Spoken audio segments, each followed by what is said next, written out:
నమస్తే welcome to V3 news లక్ష్యం సమాజహితం నేను ఆకాంక్ష బులెటిన్ల ముందుగా హెడ్లైన్స్ చూద్దాం ఈ నెల 25న ఉజ్జయిని మహంకాళి అమ్మవారి బోనాలు లస్కర్ బోనాలు సీఎం కేసీఆర్ ను ఆహ్వానించిన మంత్రి తలసాని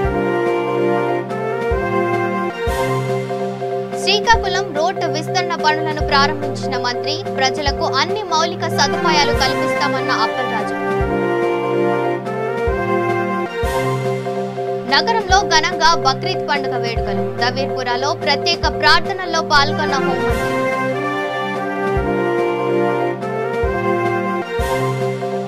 నగరిలో నాడు నేడు పథకం పనులను పరిశీలించిన ఎమ్మెల్యే నిర్ణీత సమయంలోగా పనులు పూర్తి చేయాలని ఆదేశాలు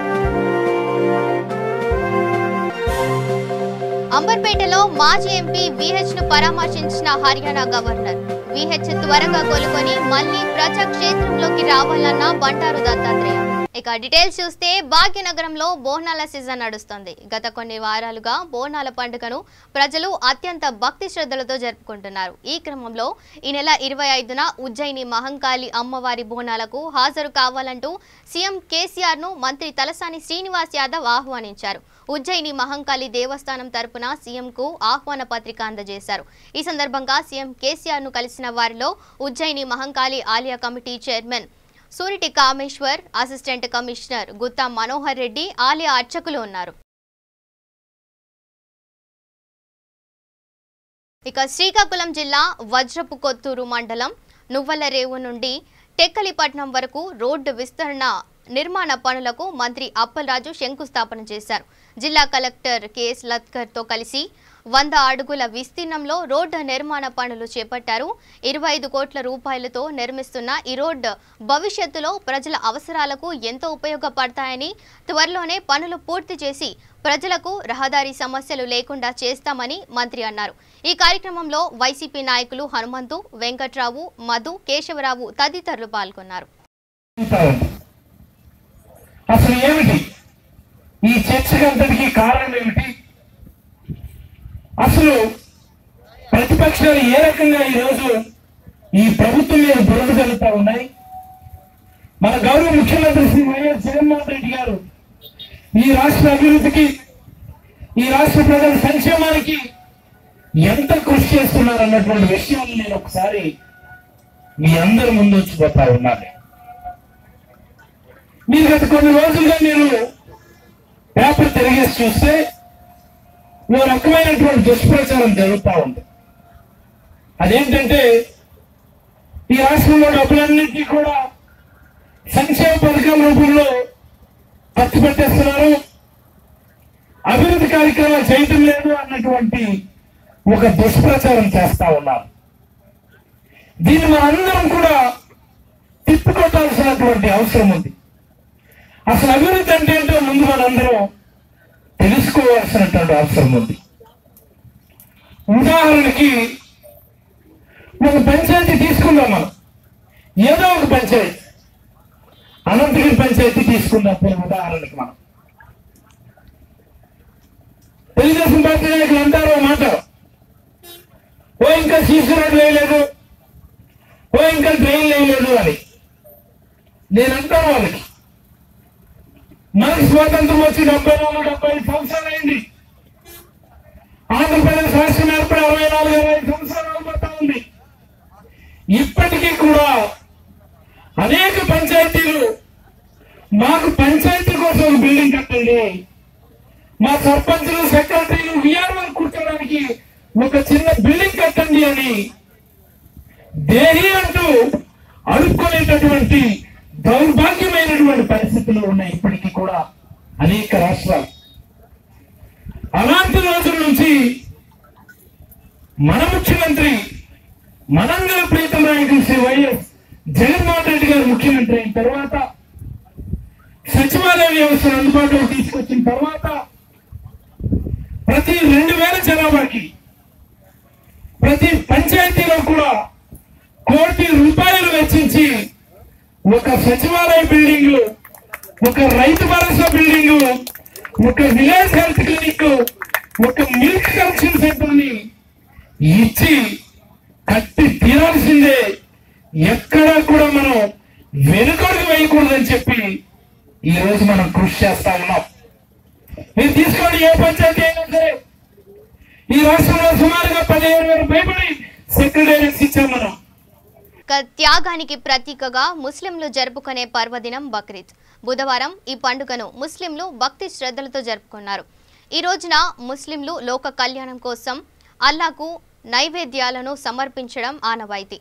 మానవులు తమ నీతి నిజాయితీని మర్చిపోకుండా ఉండడానికి, ఉత్తమమైన వ్యక్తులుగా ఉండి స్వచ్ఛమైన నిజమైన జీవితాన్ని గడపడానికి ప్రయత్నించాలని అల్లా దిగివచ్చిన రోజున భావిస్తారు. ముస్లింలు రంజాన్ పండుగ త్వరగా జరుపుకునే అతి ముఖ్యమైన పండుగగా బక్రీద్ను నిర్వహిస్తారు.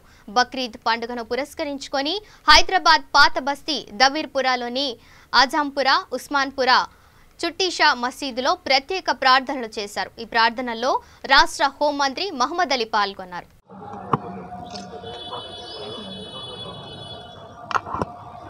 मैं तमाम भाइयों को ईद उल जुहा की मुबारकबाद देता हूँ।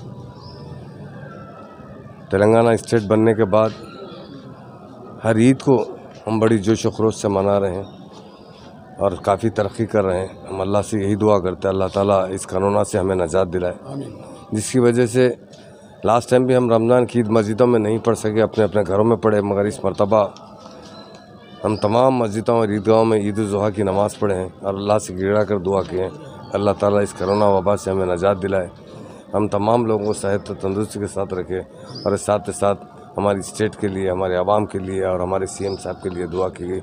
उसके लिए मैं तमाम मेरे भाइयों को ईद उल जुहा की दिल की गहराइयों से मुबारकबाद देता हूँ। ఈద్ జుహా పండుగ ఉంది, చాలా బాగా సెలబ్రేట్ చేశారు. రంజాన్ పండుగ సెలబ్రేట్ చేయలేదు కరోనా కోసం. ఈ టైంలో ఆల్ మస్జిద్లో ఈద్గాలో నమాజ్ చేశారు, నమాజ్లో ప్రేయర్ చేశారు. లాస్ట్ టైం కరోనా మనకు చాలా నష్టం జరిగింది, చాలామంది చనిపోయిన మస్జిద్లో మొత్తం మస్జిద్లో కరోనా కోసం ప్రార్థన చేశారు. మా ఆనరబుల్ CM కోసం ప్రార్థన చేశారు, మా స్టేట్ కోసం ప్రార్థన చేశారు, మొత్తం అందరికీ డెవలప్మెంట్ కోసం ప్రార్థన చేశారు. అందరికీ పేరు పేరుతో ఈద్ జుహా శుభాకాంక్షలు. ఇక ఇటీవల అనారోగ్యానికి గురైన మాజీ రాజ్యసభ సభ్యులు వి హనుమంతరావును అంబర్పేటలోని తన నివాసంలో హర్యానా రాష్ట్ర గవర్నర్ బండారు దత్తాత్రేయ పరామర్శించారు. కిడ్నీకి సంబంధిత వ్యాధితో గత కొన్ని రోజులుగా ఆసుపత్రిలో చికిత్స పొంది ఇటీవలే ఇంటికి వచ్చిన VHను పరామర్శించి బాగోగులు అడిగి తెలుసుకున్నారు. అనంతరం మీడియాతో మాట్లాడుతూ తెలంగాణ ఉద్యమంతో పాటు అనేక ప్రజా పోరాటాలు చేసిన VH త్వరగా కోలుకొని మళ్లీ ప్రజా సంక్షేమ కార్యక్రమాల్లో పాల్గొనాలని భగవంతుణ్ణి కోరుకుంటున్నానని తెలిపారు.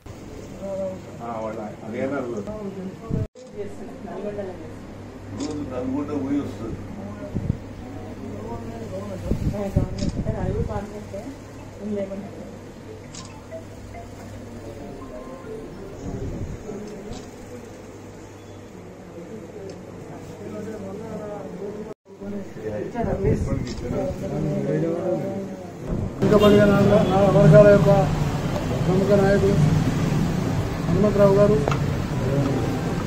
నేను జిల్లాలో ఉన్నప్పుడు ఆయన అపోలో హాస్పిటల్లో అనారోగ్యంతో చికిత్స పొందుతున్నారని నేను వార్తల ద్వారా తెలుసుకున్నాను. తర్వాత హర్యానా గవర్నర్ అయిన తర్వాత హైదరాబాద్ వచ్చి ఒకసారి నాకు చాలా పాత మిత్రుడు, మంచి స్నేహ స్వభావం, ప్రజల కోసం మంచి పోరాటం చేసిన ఆయన. నేను ఎప్పుడు అదే కార్యక్రమానికి పిలిస్తే ఎప్పుడు కాదని ఎక్కడున్నా కూడా వచ్చి అదే మొత్తం కార్యక్రమంలో పాల్గొని చివరికి భోజనం కూడా చేసి ఆయన చాలా తెలంగాణ ఉద్యమంలో అలాగే సాంస్కృతికమైన కార్యక్రమాల్లో బాగా కృషి చేసినటువంటి నాయకుడు. అలాంటి నాయకుడు అనారోగ్యం గురికావడం, తొందరగా కోలుకొని మళ్ళీ ఆయన ఇంటికి రావడం చాలా సంతోషమైన విషయం. భగవంతుడు ఇంకా తొందరగా ఆయనకు శక్తినిచ్చి కోలుకొని మళ్ళీ ప్రజా కార్యక్రమాల్లో మళ్ళీ భాగస్వామ్యం కావాలని నేను భగవంతుడిని ప్రార్థిస్తాను. ఇక చిత్తూరు జిల్లా నగరి మండలంలో నాడు నేడు పథకం కింద జరుగుతున్న నిర్మాణ పనులను ఎమ్మెల్యే ఆర్కే రోజా అధికారులతో కలిసి పర్యవేక్షించారు. మండలంలోని సత్రవాడ ప్రాథమిక పాఠశాల, జిల్లా పరిషత్ హైస్కూల్, సౌత్ స్కూల్, జిల్లా పరిషత్ బాలికల పాఠశాలను సందర్శించి జరుగుతున్న పనులను గురించి అధికారులను అడిగి తెలుసుకున్నారు. పనులన్నీ నిర్ణీత సమయంలోగా పూర్తి చేయాలని అధికారులను ఆదేశించారు. ఈ కార్యక్రమంలో నాడు నేడు జిల్లా ప్రాజెక్టు అధికారి వెంకటరమణారెడ్డి, పుత్తూరు డివిజన్ విద్యాశాఖ అధికారి శేఖర్ రెడ్డి, నగరి మండల విద్యాశాఖ అధికారి శ్రీదేవి పాల్గొన్నారు. స్కూళ్ళకి మహర్దశ జగన్ గారి సుపరిపాలన వచ్చిందని చెప్పడంలో ఎటువంటి అతిశయోక్తి లేదు. అంతకుముందున్న స్కూళ్ళ పరిస్థితి మనం చూసాం. గవర్నమెంట్ స్కూల్స్ అనగానే గవర్నమెంట్ స్కూల్స్లో చదువుతున్నారా అనే మొహం చిట్లించిన వాళ్ళు ఈరోజు గవర్నమెంట్ స్కూల్లో చదువుతున్నారా అని చెప్పి అసలు ఎంతో గర్వంగా ఆనందంగా చెప్పుకునే పరిస్థితి తీసుకొచ్చారు. ప్రైవేట్ స్కూల్స్లో లక్షలు కట్టినా ఇన్ని ఫెసిలిటీస్ ఎక్కడా కూడా కనిపించవు. కానీ జగన్మోహన్ రెడ్డి గారి పుణ్యమాని 9 రకాల వసతులతో ఈరోజు గవర్నమెంట్ స్టూడెంట్స్ ఎవరైతే పేద పిల్లలు ఉన్నారో వాళ్ళందరూ కూడా చాలా హ్యాపీగా, చాలా గౌరవంగా, మరి వాళ్ళ తల్లిదండ్రులు కూడా గవర్నమెంట్ స్కూల్స్లో చేర్చేది ఒక గర్వంగా భావించే పరిస్థితి ఈరోజు జగన్మోహన్ రెడ్డి గారు తీసుకొచ్చారు. నిజంగా హ్యాట్స్ ఆఫ్. ఎందుకంటే ఈ దేశంలోనే పిల్లల గురించి ఆలోచించేది తక్కువ. వాళ్ళకి ఓట్లు లేవు, వాళ్ళ మీద ఖర్చు పెట్టినా వేస్ట్ అన్న పరిస్థితుల్లో అందరూ ఆలోచిస్తారు. కానీ జగన్మోహన్ రెడ్డి గారు నేటి పిల్లలే రేపటి పౌరులు. ఈరోజు వీళ్ళు ఆరోగ్యంగా చక్కటి చదువుతో కాన్ఫిడెంట్గా పెరిగితే రేపు వీళ్ళందరూ కూడా మన రాష్ట్రానికే కాదు దేశానికి కూడా మరి దారి చూపే ఒక మంచి పౌరులుగా తీర్చిదిద్దాలి అన్న ఉద్దేశంతో మరి జగన్మోహన్ రెడ్డి గారు ఈ నాడు నేడు తీసుకొని వచ్చి ఫస్ట్ ఫేజ్ కింద 15,000 స్కూల్స్ని, సెకండ్ ఫేజ్లో ఒక 15,000 స్కూల్స్ని, థర్డ్ ఫేజ్లో 15,000 స్కూల్ని, మొత్తం 45,000 స్కూల్స్ని రెనోవేట్ చేస్తున్నారు. అండ్ ఫస్ట్ ఫేజ్ ఇప్పుడు పూర్తి కావస్తుంది. మన జిల్లా వరకు చూస్తే 315 కోట్ల రూపాయలని ఈ నాడు నేడు కింద స్కూల్స్ అన్నీ రెనోవేట్ చేయడానికి యూజ్ చేయడం జరిగింది. ఒక్క స్కూల్స్కి రెనోవేట్ చేసి హంగులు తీర్చిదిద్దడమే కాకుండా మరి పిల్లలు డ్రాప్ అవుట్ అవ్వకుండా అమ్మఒడి పథకం ద్వారా మరి ప్రతి తల్లి బిడ్డని మరి హ్యాపీగా స్కూల్కి పంపించే కార్యక్రమం కూడా జగన్మోహన్ రెడ్డి గారు చేపట్టారు. ఇది దేశంలో ఏ ముఖ్యమంత్రి కూడా చేపట్టని ఒక పథకం అమ్మఒడి అనేది. నిజంగా ఒక తల్లి మనసున్న జగన్మోహన్ రెడ్డి వల్లే ఇలాంటి పథకాలు ఆలోచించగలుగుతారనేది నేను మనస్ఫూర్తిగా నమ్ముతున్నాను. అలాగే మీరు చూస్తే విద్యా కానుక ద్వారా పిల్లలు చక్కటి యూనిఫామ్తో, బుక్స్, బ్యాగ్, షూస్తో వాళ్ళు స్కూల్కి వెళ్ళాలి అన్న ఇంట్రెస్ట్, గౌరవంగా అందరూ కూడా స్కూల్కి వెళ్తుంటే ఆ పిల్లవాడిని ఎదురొచ్చి చిరునవ్వుతో బాగా చదువురు అని చెప్పే పరిస్థితి ఈరోజు గవర్నమెంట్ స్కూల్స్కి తీసుకురావటమే కాకుండా చక్కటి పౌష్టికమైన ఆహారాన్ని ప్రతిరోజు కూడా మెనూ తానే దగ్గరుండి సెలెక్ట్ చేసిన జగన్మోహన్ రెడ్డి గారిని చూస్తుంటే ప్రతి కుటుంబానికి ఒక తల్లిలాగా, ఒక అన్నలాగా ఆయన ఆలోచన అనేది మనం మన కళ్ళ ద్వారా చూస్తున్నాం. ఈరోజు ఇలాంటి స్కూల్స్కి వచ్చినప్పుడు నిజంగా చాలా సంతోషంగా ఉంది. నేను కూడా బాక్రాపేటలో జెడ్పీ హై స్కూల్లో చదువుకున్నాను. సో అప్పటి స్కూళ్ళ పరిస్థితి మేము చూసాం. ఇప్పటి స్కూల్ పరిస్థితి చూస్తే ఇప్పుడున్న పిల్లలు నిజంగా అదృష్టవంతులు. ఎందుకంటే జగన్మోహన్ రెడ్డి గారు లాంటి ముఖ్యమంత్రి వాళ్ళకి దొరకటం అనేది వాళ్ళ అదృష్టం అని కూడా ఈ సందర్భంగా నేను తెలియజేసుకుంటున్నాను. అండ్ ఈరోజు ఎంఈఓ గారు, ఎస్ఎస్ఏ పిఓ గారు అండ్ మన డిఓ గారు అందరం కలిసి అన్ని స్కూల్స్ని కూడా విజిట్ చేస్తున్నాము. ఎందుకంటే ఆగస్ట్కి జగన్మోహన్ రెడ్డి గారు రాష్ట్ర వ్యాప్తంగా ఈ 15,000 స్కూల్స్ని ఒకే రోజు గ్రాండ్గా ఓపెన్ చేయబోతున్నారు.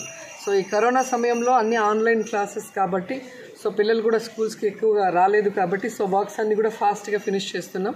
అండ్ అవన్నీ కూడా ఈరోజు సందర్శించిన తర్వాత చాలా హ్యాపీగా ఫీల్ అవుతున్నాను. నిజంగా నా కాన్స్టిట్యున్సీ కాదు, ఈ రాష్ట్రంలో ఉన్న పిల్లలందరూ కూడా అదృష్టవంతులు. జగన్ గారు లాంటి మామ దొరకటం వారి అదృష్టం. ఇక 3 నెలల క్రితం నాగార్జున సాగర్లో మృతి చెందిన ప్రైవేట్ టీచర్ల పిల్లల్ని కలిసి వారికి అండగా ఉంటామని హామీ ఇచ్చిన రేవంత్ రెడ్డి తన మాట నెరవేర్చాలని ఇండియన్ నేషనల్ యువజన పార్టీ రాష్ట్ర అధ్యక్షులు అయినేని సంతోష్ కుమార్ డిమాండ్ చేశారు. కొత్తపేటలో ఏర్పాటు చేసిన సమావేశంలో ఆయన మాట్లాడుతూ నాగార్జున సాగర్లో ఇచ్చిన మాట ప్రకారం పిల్లలకి ఇస్తానన్న 2 లక్షలు ఇవ్వాలని కోరారు. అప్పుడు ఎన్నికల కోడ్ ఉంది, అది అయిన వెంటనే బ్యాంకులో 2 పిల్లల పేరిట డబ్బులు జమ చేస్తానని అన్నారని, ఎన్నికల కోడ్ అయిపోయి దాదాపు 3 నెలలు అవుతుందని ఇప్పటికీ జమ చేయలేదని ఆరోపించారు. ఆ పేద కుటుంబానికి ఇచ్చిన మాట నెరవేర్చి ఆదుకోవాలని కోరారు.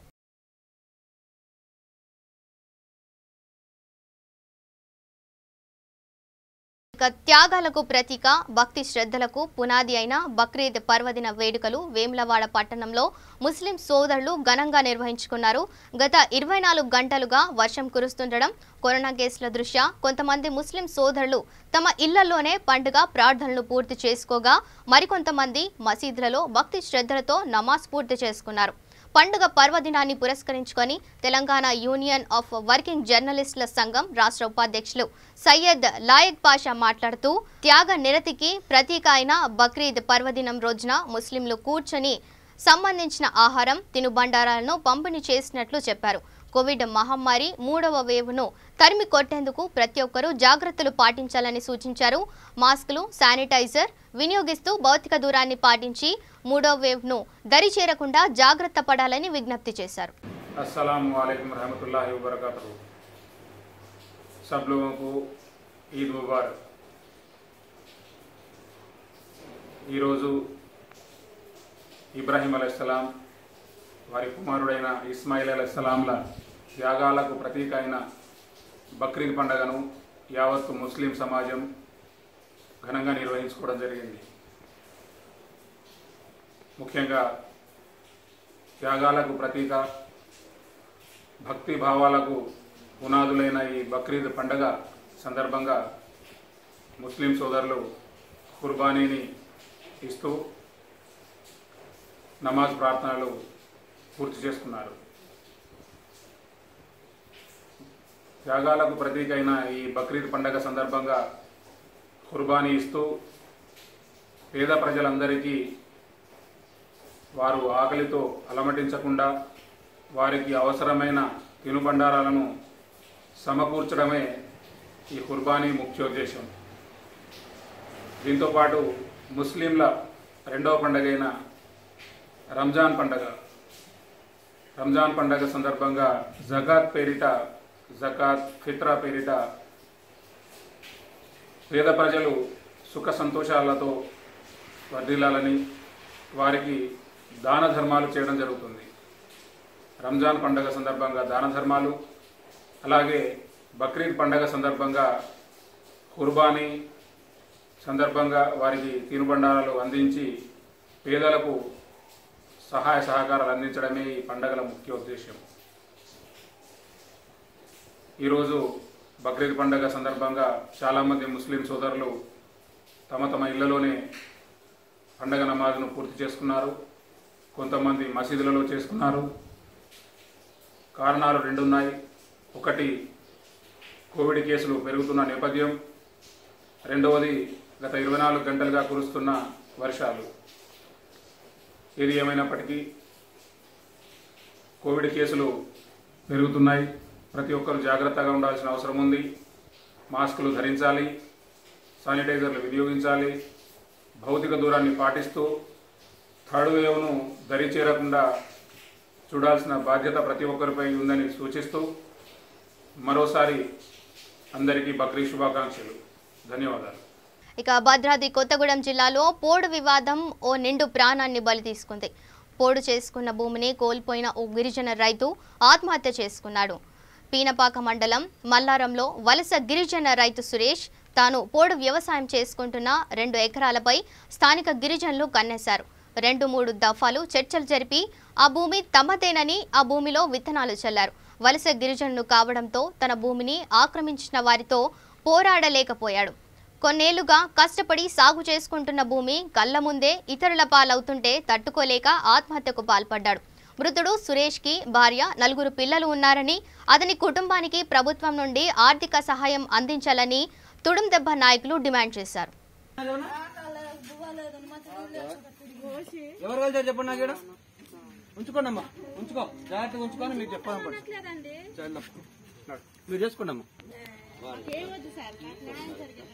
న్యాయం జరగాలంటే చేస్తాం. నేను చెప్పిన ఎంఆర్ఓ సార్ చెప్పిండు, ఆ పిల్లలు చదివించే బాధ్యత నాదని కూడా ఒప్పుకోనండి. రాత్రి ఇంకేం కావాలి మీకు?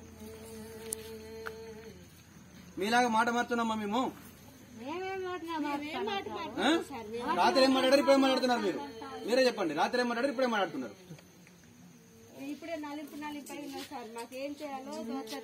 తప్పు, అట్లా తప్పమ్మా. ఇప్పుడు మన నోరుంది కానీ చెప్పేసి ఇష్టం మాట్లాడడం కరెక్ట్ కాదు. నేను రాత్రి మాటగా నిలబడ్డా. 7 వరకు నేను వస్తా, సార్ 7:30 వస్తాను చెప్పిన. వచ్చినా లేదా? మాకేం వస్తుందని చెప్పండి. ఇష్టం మాట ఎన్నిసార్లు తిరిగినా మన పోలీస్ స్టేషన్ తెలియదులే సార్. అన్నయ్య మాత్రం ఎన్నిసార్లు చెప్పాను. ఎన్నిసార్లు కలిసినాడు? మీరు ఎవరైనా కలిసిరా నేను పోలీస్ స్టేషన్? ఎవరన్నా సరే కలిసిలే కానీ ఎవరు కాదనట్లే కదా సార్. కరెక్ట్ కాదు కదా.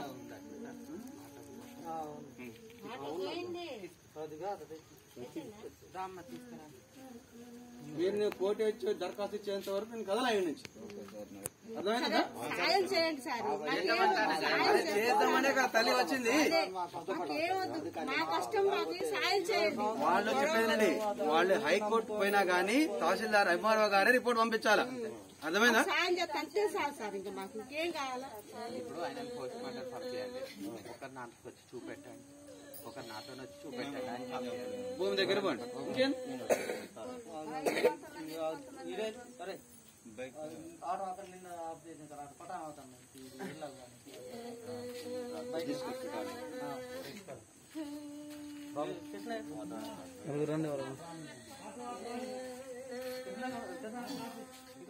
ఇక ఆంధ్రప్రదేశ్ ప్రభుత్వం జాబ్ క్యాలెండర్ ప్రకటించిన తర్వాత నిరుద్యోగులు రోడ్డెక్కి ఆందోళనకు దిగుతున్నారు. వారి ఆందోళనకు పలు ప్రజా సంఘాలు మద్దతుగా నిలుస్తుండగా ఇప్పుడు జనసేన పార్టీ కూడా రంగంలోకి దిగింది. నిరుద్యోగులకు అండగా జనసేన పోరాటం చేస్తుందని అనంతపురం జిల్లా జనసేన నేత వరుణ్ తెలిపారు.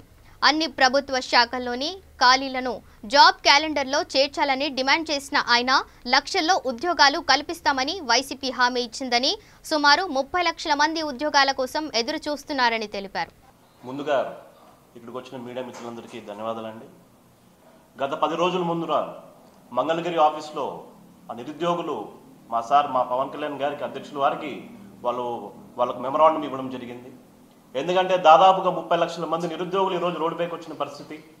ఏపీపీఎస్సీ ద్వారా 2,50,000 మంది నిరుద్యోగులకి జాబ్ వేకెన్సీస్ ఉన్నాయని చెప్పేసి కేవలం 10,000 మందికి ఈరోజు జాబులు చూపిస్తున్నారు. గ్రూప్ 1, గ్రూప్ 2 కూడా పరిస్థితి అలాగే జరిగింది. కేవలం 36 జాబులే చూపిస్తున్నారు. అదేవిధంగా ఇవన్నీ మా సారిని ఈరోజు 20 తారీఖున ప్రతి ఒక్క జిల్లాలో ప్రతి ఒక్క హెడ్ క్వార్టర్స్లో అన్ని నియోజకవర్గాల నుంచి లీడర్స్, మండల్ నుంచి మొత్తం మండల్ హెడ్ క్వార్టర్స్ లీడర్స్ అందరూ వచ్చి ఎంప్లాయ్మెంట్ ఆఫీస్లో మెమరాండం ఇవ్వడం చెప్తే మేము చాలా శాంతియుతంగా మెమరాండం ఇస్తామని చెప్పి పర్మిషన్స్ అప్లై చేసుకున్నాం. దాదాపు 2 రోజుల ముందరే మాకు పర్మిషన్స్ ఇవ్వడం జరిగింది. నిన్న రాత్రి నుంచి మా పార్టీ జనరల్ సెక్రటరీ గారిని అక్కడ ఇంట్లో అరెస్ట్ చేయడం జరిగింది. ప్రతి ఒక్క నియోజకవర్గంలో లీడర్స్ మొత్తం ఇన్ఛార్జీలు కూడా అక్కడ అరెస్ట్ చేయడం జరిగింది, హౌస్ అరెస్టులు. అదేవిధంగా మండలం నుంచి 63 మండలాల నుంచి మా జన సైనికులు ఎక్కడి నుంచి అయితే వస్తున్నారో వాళ్ళందరినీ హౌస్ అరెస్ట్ చేయడం జరిగింది. అదేవిధంగా ఈరోజు అనంతపురం అర్బన్ హెడ్ క్వార్టర్స్లో మేమంతా చాలా శాంతియుతంగా ర్యాలీ చేసుకుని వెళ్ళి మినిమంగా వెళ్ళి మేము చాలా శాంతియుతంగా వెళ్ళి చేస్తామన్నప్పుడు కూడా ఈరోజు దౌర్జన్యంగా ఆ పోలీసు వాళ్ళు మమ్మల్ని అరెస్ట్ చేయడం జరిగింది. చాలా మంది కార్యకర్తలకి, జన సైనికులకి, నాయకులు కూడా ఈరోజు చాలా ఇబ్బంది పడిన పరిస్థితి. అసలు మేము ఒకటే క్వశ్చన్ అడుగుతున్నాము. నిన్నగాక మొన్నగాక కొన్ని చైర్మన్ పదవులు అనంతపురం జిల్లాలో వస్తే వాళ్ళు కొన్ని వేల మందితో మెరవలు చేసుకున్న పరిస్థితి ఈ కోవిడ్ టైంలో. కానీ మేమేదో దౌర్జన్యం చేసినట్టు, మేమేదో అన్యాయం చేసినట్టు జనసేన పార్టీ నాయకులు, కార్యకర్తలు మీరు అరెస్ట్ చేస్తారా? ఖచ్చితంగా చూస్తూ ఊరుకున్నాము. మా పార్టీ అధ్యక్షుల వారికి మొత్తం రిపోర్ట్ ఇచ్చాము అనంతపురం జిల్లా నుంచి. నాదల్ మనోహర్ గారికి రిపోర్ట్ పోయింది మొత్తం అంతా అనంతపురం జిల్లా నుంచి. ఖచ్చితంగా ఈ పోరాటం గట్టిగా ముందుకు తీసుకెళ్తామని చెప్పి మేము ఖచ్చితంగా అనంతపురం జిల్లా నుంచి తెలియజేస్తున్నాము. అదేవిధంగా నిరుద్యోగుల కోసం నేను ఈరోజు పోరాడుతుండేది మా ఇంట్లో సమస్యల కోసమో లేదా ఏ సమస్యల కోసం కాదు. పవన్ కళ్యాణ్ గారు నేను నిరుద్యోగుల కోసం నేను పోరాడతాను, ఖచ్చితంగా ముందు ఉంటాము, మీరందరూ ఉండండి అంటే మమ్మల్ని ఈరోజు మాకు వీళ్ళు చేసిన పరిస్థితి. ఖచ్చితంగా ఈ విషయం పవన్ కళ్యాణ్ గారు చూశారు. ఖచ్చితంగా మొత్తం ఆంధ్రప్రదేశ్ స్టేట్ మొత్తం ప్రజలు మొత్తం చూస్తున్నారు. ఖచ్చితంగా వచ్చే 2024 ఎలక్షన్స్లో వైఎస్ జగన్మోహన్ రెడ్డి గారిని ఖచ్చితంగా ఇంట్లో కూర్చోబెట్టాల్సిన పరిస్థితి వస్తుందని చెప్పి నేను ప్రతి ఒక్కరికి తెలియజేసుకుంటున్నాను. ఎందుకంటే ప్రజలు చూస్తున్నారు. మేమేమి వేరే విషయాలకేం పోవట్లేదు. ప్రజల కోసం, ప్రజలకు సేవ చేసుకుంటూ ప్రజలకి కోసం న్యాయం పక్కన మేము నిలబడదాం అనుకుంటే ఇటువంటి పరిస్థితి మేము ఖచ్చితంగా ఖండిస్తున్నాము. అనంతపురం జిల్లా జనసేన పార్టీ ఖచ్చితంగా ఖండిస్తుంది. ఖచ్చితంగా ఈ ఉద్యమాన్ని, ఖచ్చితంగా ఈ పోరాటాన్ని ఖచ్చితంగా ముందుకు తీసుకెళ్తామని చెప్పి మేము తెలియజేస్తున్నాం. ఇక కోనసీమ వ్యాప్తంగా కరోనా పాజిటివ్ కేసులు విపరీతంగా పెరుగుతున్నాయి. తూర్పు గోదావరి జిల్లా పి గన్నవరం, అల్లవరం, రాజోలు మండలాల్లో కరోనా విస్తృతంగా విజృంభిస్తుంది. ఈ క్రమంలో పి గన్నవరం మండలంలో ఇప్పటికే కర్ఫ్యూ అమలు ఉండగా కోనసీమ పరిధిలో పలు చోట్ల కంటోన్మెంట్ జోన్లు ఏర్పాటు చేశారు అధికారులు. రాజోలు మండలంలో అధికంగా పాజిటివ్ కేసులు నమోదు కావడంతో కరోనా నిబంధనలపై విస్తృత ప్రచారం నిర్వహించాలని పంచాయతీ సర్పంచ్లకు, కార్యదర్శులకు ఆదేశాలు జారీ చేశారు.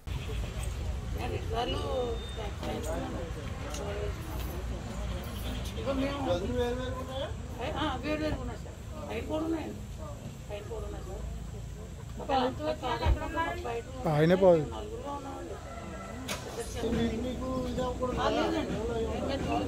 పైన ఉన్నారు కింద వాళ్ళు వెనక్కి వెళ్ళిపోరండి. వెనకాల 1 సెట్ ఉంది. ఆ సెట్లో ఉండిపోరండి. అవసరం అయితే వాళ్ళకి ఫోన్ చేయండి.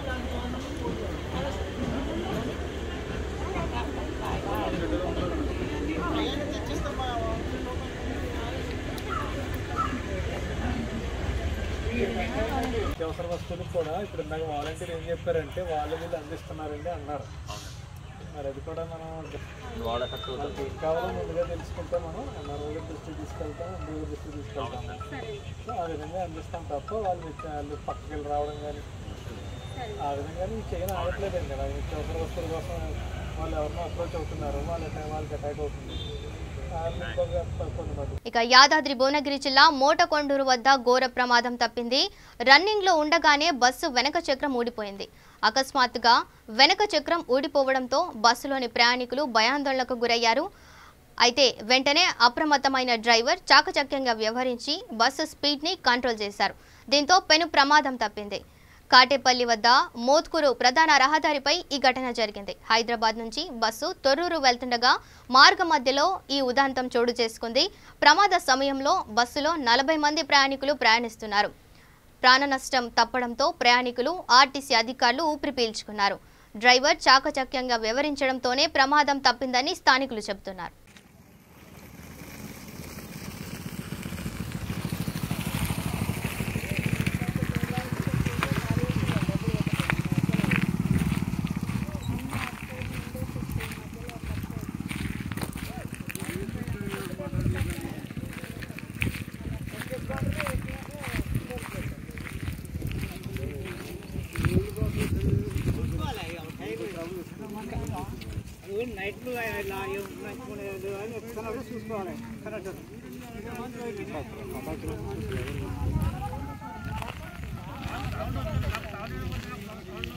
ఇక బులెటిన్ ముగించే ముందు హెడ్లైన్స్ మరోసారి చూద్దాం.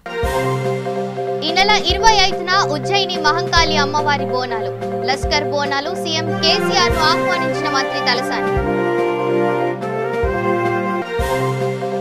శ్రీకాకుళం రోడ్డు విస్తరణ పనులను ప్రారంభించిన మంత్రి. ప్రజలకు అన్ని మౌలిక సదుపాయాలు కల్పిస్తామన్న అప్పలరాజు. నగరంలో ఘనంగా బక్రీద్ పండుగ వేడుకలు. దవీర్పురాలో ప్రత్యేక ప్రార్థనల్లో పాల్గొన్న హోంమంత్రి.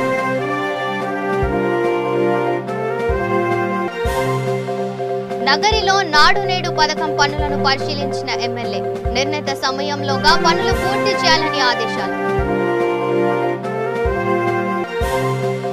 అంబర్పేటలో మాజీ ఎంపీ విహెచ్ ను పరామర్శించిన హర్యానా గవర్నర్. విహెచ్ త్వరగా కోలుకొని మళ్లీ ప్రజాక్షేత్రంలోకి రావాలన్న బండారు దత్తాత్రేయ. ఇవి bulletin updates. Keep watching V3 news. లక్ష్యం సమాజహితం.